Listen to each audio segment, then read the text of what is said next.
ನಮಸ್ಕಾರ ಗೆಳತಿಯರೇ, ಸಿರಿ ಚಾನಲ್ಗೆ ಮತ್ತೊಮ್ಮೆ ನಿಮ್ಮೆಲ್ಲರಿಗೂ ಸ್ವಾಗತ. ಇವತ್ತಿನ ವಿಡಿಯೋದಲ್ಲಿ ಕ್ಯಾಬೇಜ್ ಪಲ್ಯ ರೆಸಿಪಿಯನ್ನು ನಿಮ್ಮ ಜೊತೆ ಶೇರ್ ಮಾಡ್ಕೋತೀನಿ, ಅಥವಾ ಪತ್ತಾ ಗೋಬಿ ಅಂತಾರ. ಕ್ಯಾಬೇಜ್ ಪಲ್ಯ ಯಾವ ರೀತಿ ಮಾಡ್ತೀವಿ ಅಂತ ಇವತ್ತು ನಿಮ್ಮ ಜೊತೆ ಶೇರ್ ಮಾಡ್ಕೋತೀನಿ. ಕ್ಯಾಬೇಜನ್ನು ಸಣ್ಣದಾಗಿ ಕಟ್ ಮಾಡಿ ರೆಡಿ ಮಾಡಿ ಇಟ್ಕೊಂಡಿನಿ. ಅದ್ರ ಜೊತೆಗೆ ಒಂದು ಅರ್ಧ ಬೌಲ್ನಷ್ಟು ತೊಗರಿಬೇಳೆ ಅಥವಾ ಕಡಲೆಬೇಳೆ ಎರಡರೊಳಗೆ ಬೇಕಾದ ತಗೋರಿ. ಅದನ್ನು ಒಂದು 1.5 ತಾಸದಿಂದ 2 ತಾಸವರೆಗೂ ನೆನೆ ಇಟ್ಟಿದ್ದೆ. ಅದಾದಮೇಲೆ 2 ಈರುಳ್ಳಿ, 2 ಟೊಮೆಟೊ, ಹಸಿಮೆಣ್ಸಿಕಾಯಿ ಮತ್ತು ಕರಿಬೇವು ಇಷ್ಟೆಲ್ಲ ತೊಗೊಂಡಿನಿ. ಇದನ್ನು ಯಾವ ರೀತಿ ಮಾಡೋದು ಅನ್ನೋದನ್ನು ನೋಡೋಣ. ಕಡಾಯಿಗೆ ನಾನು ಎಣ್ಣೆ ಹಾಕ್ಕೊಂಡಿನಿ. ಎಣ್ಣೆ ಕಾಯ್ದಾದ್ಮೇಲೆ ಜೀರಿಗೆ, ಸಾಸಿವೆ ಹಾಕ್ಕೊಂಡಿನಿ. ಈಗ ಸಣ್ಣದಾಗಿ ಕ್ರಾಸಾಗಿ ಹೆರ್ಚ್ಕೋತೀನಿ ನಾನು ಯಾವಾಗಲೂ ಮೆಣಸಿಕಾಯನ್ನ. ಅಂದ್ರೆ ಅದರಲ್ಲಿರುವಂತಹ ಖಾರ ಚೆಂದಗೆ ಬಿಡ್ತೈತಿ ಮತ್ತು ಮೆಣಸಿಕಾಯಿ ಕೂಡ ಚೆಂದ ಫ್ರೈ ಆಗ್ತಾವೆ. ಮೊದಲಿಗೆ ಕರಿಬೇವು ಹಾಕ್ಕೊಂಡಿನಿ, ಜೀರಿಗೆ ಸಾಸಿವೆ ಚಟಪಟ ಆಮೇಲೆ ಈ ರೀತಿ ಹಚ್ಚಿರುವಂತಹ ಮೆಣಸಿನ್ಕಾಯಿ ನೋಡಿರಿ, ಕ್ರಾಸಾಗಿ ಕಟ್ ಮಾಡ್ಕೊಂಡಿನಿ. ಯಾವುದಕ್ಕಾದ್ರೂ ನಾವು ಇದೇ ರೀತಿ ಕಟ್ ಮಾಡ್ಕೋಬೇಕು. ಅಂದಾಗ ಎಣ್ಣೆ ಒಳಗೆ ಚೆಂದ ಫ್ರೈ ಆಗ್ತಾವೆ, ಮೆಣಸಿಕಾಯಿ ಖಾರನೂ ಬಿಡ್ತಾವೆ. ಸ್ವಲ್ಪ ಇವು ಕೆಂಪಗಾಗಲಿ ಮೆಣಸಿಕಾಯಿ. ಕೆಂಪಗಾದ್ಮೇಲೆ ಕಟ್ ಮಾಡ್ಕೊಂಡಿರುವಂತಹ ಪತ್ತಾ ಗೋಬಿ ಅಥವಾ ಕ್ಯಾಬೇಜ್ ಹಾಕ್ಕೊಳ್ಳೋಣ. ನೋಡಿರಿ, ಸಣ್ಣದಾಗಿ ಕಟ್ ಮಾಡ್ಕೋಬೇಕು. ಭಾಳ ದಪ್ಪ ಮಾಡ್ಕೊಂಡ್ವಿ ಅಂದ್ರೆ ಅಷ್ಟು ಟೇಸ್ಟ್ ಆಗಂಗಿಲ್ಲ, ಚಂದ ಬೇಯೋದು ಇಲ್ಲ. ಇದನ್ನು ಇನ್ನೊಂದು ರೀತಿಯಲ್ಲೂ ಕೂಡ ಮಾಡಿ ತೋರಿಸ್ತೀನಿ ನೆಕ್ಸ್ಟ್ ಟೈಮ್. ಈ ಸರ್ತಿ ಬ್ಯಾಳೆ ಹಾಕಿ ಮಾಡಾಕ್ತೀನಿ. ಇನ್ನೊಂದು ಸರ್ತಿಗೆ ಬರೀ ಫ್ರೈ ಮಾಡಿಕೊಂಡು ಯಾವ ರೀತಿ ಮಾಡ್ತೀವಿ ಅನ್ನೋದನ್ನು ಕೂಡ ತೋರಿಸ್ಕೊಡ್ತೀನಿ. ಈ ರೀತಿ ಒಗ್ಗರಣೆ ಹಾಕ್ಕೊಂಡು ಕ್ಯಾಬೇಜ್ ಕಟ್ ಮಾಡೋದನ್ನು ಹಾಕ್ಕೊಂಡು ಚೆಂದಗೆ ಹುರ್ಕೋಬೇಕು. ನೋಡಿರಿ, ಇದು ಈ ಸದ್ದ ಕ್ವಾಂಟಿಟಿ ಜಾಸ್ತಿ ಕಾಣಿಸ್ತೈತಿ.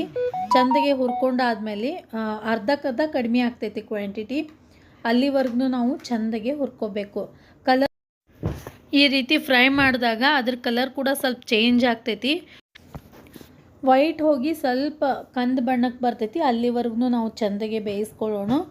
ನೋಡಿರಿ, ಕ್ವಾಂಟಿಟಿ ಈಗ ಸ್ವಲ್ಪ ಕಡಿಮೆ ಐತೆ. ನೋಡಿರಿ, ಕರಿಗೆ ಸ್ವಲ್ಪ ಆಗ್ತದದು. ಈಗ ಒಂದು 80% ಕ್ಯಾಬೇಜ್ ಎಲ್ಲ ಚೆಂದಗೆ ಬೆಂದಾದ್ಮೇಲೆ 2 ಈರುಳ್ಳಿ ತೊಗೊಂಡಿನಿ, ಸಣ್ಣದಾಗಿ ಹೆರ್ಚ್ಕೊಂಡು ಈಗ ಹಾಕ್ಕೊಂಡಿನಿ. ಅದು ಕೂಡ ಚೆಂದಗೆ ಬೇಯಬೇಕು. ಮತ್ತು ಕೊಬ್ಬರಿ ಸಾರು ರೆಸಿಪಿಯನ್ನು ಕೂಡ ನನ್ನ ಚಾನಲ್ನೊಳಗೆ ಶೇರ್ ಮಾಡೀನಿ ರೀಸೆಂಟಾಗಿ.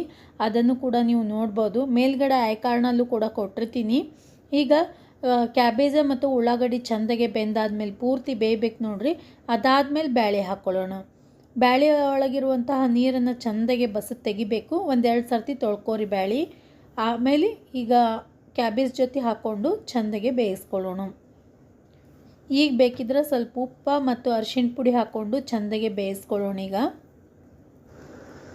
ಇದಕ್ಕೆ ನೀವು ಮೆಣಸಿಕಾಯಿ ಬದಲಾಗಿ ಖಾರ ಪುಡಿನೂ ಹಾಕೋಬೋದು. ಆದ್ರೆ ಮೆಣಸಿಕಾಯ್ದೇ ಸ್ವಲ್ಪ ಟೇಸ್ಟ್ ಚೇಂಜ್ ಅನ್ನಿಸ್ತೈತಿ.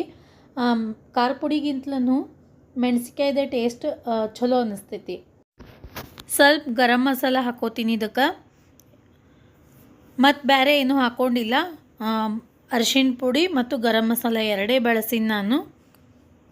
ಒಂದು ಸ್ವಲ್ಪ ನೀರು ಹಾಕ್ದೇ ಎಣ್ಣೆ ಒಳಗೆ ಹೀಗೆ ಬೇಯಿಸ್ಕೋಬೇಕು. ನೋಡಿರಿ, ಒಟ್ಟು ನೀರು ಹಾಕಬಾರ್ದು ಇದಕ್ಕೆ. ಈ ರೀತಿ ಬೇಯಿಸ್ಕೊಂಡಾದ್ಮೇಲೆ ಈಗ ಸಣ್ಣದಾಗಿ ಕಟ್ ಮಾಡ್ಕೊಂಡಿರುವಂತಹ ಟೊಮೆಟೊ ಹಾಕ್ಕೊಳ್ಳೋಣ. ಬೇಳೆ ಬೆಂದಿದ್ದು ಗೊತ್ತಾಗ್ತೈತೆ. ಆಲ್ರೆಡಿ ನಾವು ನೆನೆಸಿಟ್ಟಿದ್ವಿ, 1.5 ತಾಸನ್ನು ನೆನೆಸಿಟ್ಟಿದ್ವಿ. ಸ್ವಲ್ಪ ಕ್ಯಾಬೇಜ್ ಜೊತೆ ಬೆಂದಿದ್ದು ನಮಗೆ ಗೊತ್ತಾಗ್ತದೆ. 1-2 ನಿಮಿಷ ಮುಚ್ಚಳ ಮುಚ್ಚಿಟ್ಬಿಡೋಣ. ನೋಡಿರಿ, ಈಗ ಕ್ಯಾಬೇಜ್ ಮತ್ತು ಬ್ಯಾಳೆ ಎಲ್ಲ ಚೆಂದಗೆ ಬೆಂದವು. ಇದಕ್ಕೆ ಲಾಸ್ಟಿಗೆ ನಾವು ಟೊಮೆಟೊ ಹಾಕ್ಕೊಳ್ಳೋಣ. ಈಗ ಮೊದಲಿಗೆ ಹಾಕ್ಕೊಂಡ್ಬಿಟ್ವಿ ಅಂದರೆ ಏನಾಗ್ತೈತಿ, ನೀರು ಬಿಡ್ತೈತಿ ಟೊಮೆಟೊ. ಮತ್ತು ನೀರೊಳಗೆ ಕುದ್ದಂಗೆ ಆಗ್ತಾವೆ ಪಲ್ಯ, ಟೇಸ್ಟ್ ಬರಲ್ಲ. ಎಣ್ಣೆ ಒಳಗೆ ಎಷ್ಟು ಬೇಯಿಸ್ತೀವಿ ಪಲ್ಯ ಅಷ್ಟು ಟೇಸ್ಟ್ ಬರ್ತೈತಿ. ಈಗ ಈ ರೀತಿ ಟೊಮೆಟೊ ಹಾಕ್ಕೊಂಡು ಬೇಯಿಸಿದ್ವಿ ಅಂತಂದ್ರೆ, ಟೊಮೆಟೊದ ಹಸಿ ವಾಸನೆ ಹೋಗೋವರೆಗೂ ಚೆಂದಗೆ ಬೇಯಿಸ್ಕೊಂಡ್ವಿ ಅಂತಂದ್ರೆ ಕ್ಯಾಬೇಜ್ ಪಲ್ಯ ಪೂರ್ತಿಯಾಗಿ ರೆಡಿ ಆಗೈತಿ. ಈ ವಿಡಿಯೋ ನಿಮಗೆಲ್ಲ ಇಷ್ಟ ಆಯಿತು ಅಂದ್ಕೋತೀನಿ. ಹಾಗೆ ನಮ್ಮ ಉತ್ತರ ಕರ್ನಾಟಕದ ಸ್ಪೆಷಲ್ ಎಣ್ಗಾಯಿ ಪಲ್ಯ ರೆಸಿಪಿಯನ್ನು ಕೂಡ ನನ್ನ ಚಾನಲ್ನೊಳಗೆ ಅಪ್ಲೋಡ್ ಮಾಡೀನಿ. ಅದ್ರ ಲಿಂಕನ್ನು ಕೂಡ ಮೇಲ್ಗಡೆ ಕೊಟ್ಟಿರ್ತೀನಿ. ಅದ್ರ ಮೇಲೆ ಕ್ಲಿಕ್ ಮಾಡೋದ್ರ ಮೂಲಕ, ಐಕಾರ್ಡ್ ಮೇಲೆ ಕ್ಲಿಕ್ ಮಾಡೋದ್ರ ಮೂಲಕ ನೀವು ವಿಡಿಯೋವನ್ನು ವೀಕ್ಷಿಸ್ಬೋದು. ಎಣ್ಗಾಯಿ ಪಲ್ಯ ಭಾರಿ ಟೇಸ್ಟ್ ಆಗ್ತೈತೆ ನೋಡಿರಿ. ಅದನ್ನು ಕೂಡ ಒಂದು ಸರ್ತಿ ಟ್ರೈ ಮಾಡಿ ನೋಡಿರಿ. ಹೀಗೆ ಉತ್ತರ ಕರ್ನಾಟಕದ ರೆಸಿಪೀಸ್ಗಳನ್ನು ನೋಡೋದಕ್ಕೆ ನೀವು ನಮ್ಮ ಚಾನಲ್ಗೆ ಸಬ್ಸ್ಕ್ರೈಬ್ ಮಾಡ್ಕೋಬೇಕು.